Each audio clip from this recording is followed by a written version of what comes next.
본장의 전체 주제는 바로 성전 파괴입니다.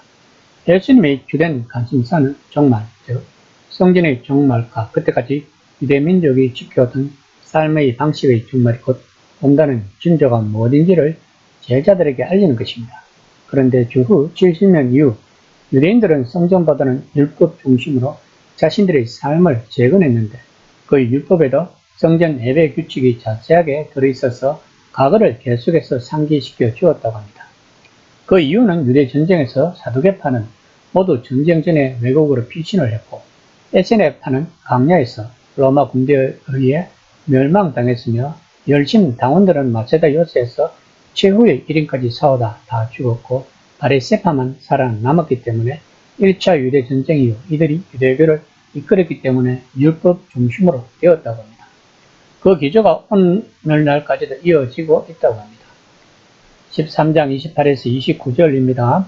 무화과 나무의 비유를 배우라. 그 가지가 연하여지고 잎사귀를 내는 여름이 가까운 줄 아나니 이와 같이 너희가 이런 일이 일어나는 것을 보거든 인자가 가까이 곧 문 앞에 이른 줄 알라. 11장에서 이야기한 무화과 나무는 나무 잎은 있는데 열매가 없어 말라버린 것과 달리 지금 예수님은 여름이 왔다고 알리는 잎이 무성한 무화과 나무의 이미지를 사용해서 이 말을 듣는 사람들이 어떻게 행동해야 하는지를 알려주고 있는 것입니다.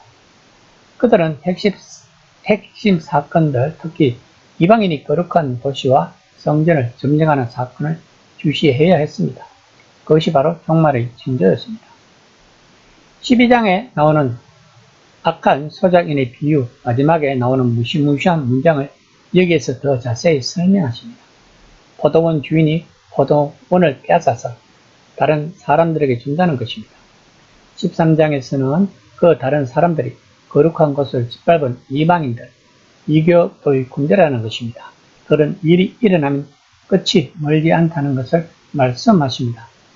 예수님은 이 일이 한 세대 안에 일어나리라고 분명하게 말씀하십니다.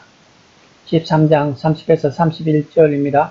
내가 진실로 너에게 말하노니 이 세대가 지나가기 전에 이 일이 다 일어나니라. 천지는 없어지겠으나 내 말은 없어지지 아니하리라. 예수님이 정말로 마지막 예언자라면 아버지가 보낼 수 있는 마지막 전령으로 포도원에 오는 아들이라면 예수님 뒤에는 올 사람이 없다는 것입니다. 그러므로 자신의 메시지를 거절하는 세대는 종말을 맞이할 세대가 틀림없다고 예수님은 천지가 없어져도 내 말은 없어지지 않는다라고 경고를 분명하게 하시는 것입니다. 그러나 예수님은 그 종말이 정확하게 언제 일어날지는 모른다고 하십니다. 13장 32에서 33절입니다. 그러나 그날과 그때는 아무도 모르나니 하늘에 있는 천사들도 아들도 모르고 아버지만 아시느니라. 주의하라 깨어있으라. 그때가 언제인지 알지 못함이라. 본문은 놀라운 말씀입니다. 이 말은 평상시에는 아들과 아버지가 매우 긴밀하게 깊이 일한다는 것을 암시하고 있는 것입니다. 예수님과 하나님을 이렇게 말하는 것은 요한복음에서는 흔한 일이지만 마가복음에서는 매우 드문 표현입니다. 그러나 이 말은 하나님과 예수님의 관계를 분명하게 구분하는 것을 강조한 것입니다. 예수님은 상당히 많은 것을 아시지만 이것만은 알지 못하신다는 것입니다. 하나님이 역사를 통제하신다는 유대교의 많은 사상처럼 이 말은 하나님이 이 모든 일이 일어날 마땅한 때를 계획하셨음을 암시합니다. 그러나 고대건, 현대건 이 사건들의 정확한 시간을 알아내려고 애쓰느라 성경의 예언을 점성술 수준으로 격화시킨 상당히 많은 묵시글과는 달리 본문은 그 문제를 하나님께 맡기라고 말씀했습니다. 이어지는 34에서 36절까지에서도 앉아서 그 시간표를 개선해 보라는 것이 아니라 조심하고 깨어있으라는 것입니다. 1세대의 작은 교회는 유대교로든 이방 사회로든 정착해서 동화될 이유가 없었습니다. 그러므로 큰일이 곧 일어나고 그 끔찍한 때가 곧 오리라는 사실을 끊임없이 상기해야 했던 것입니다.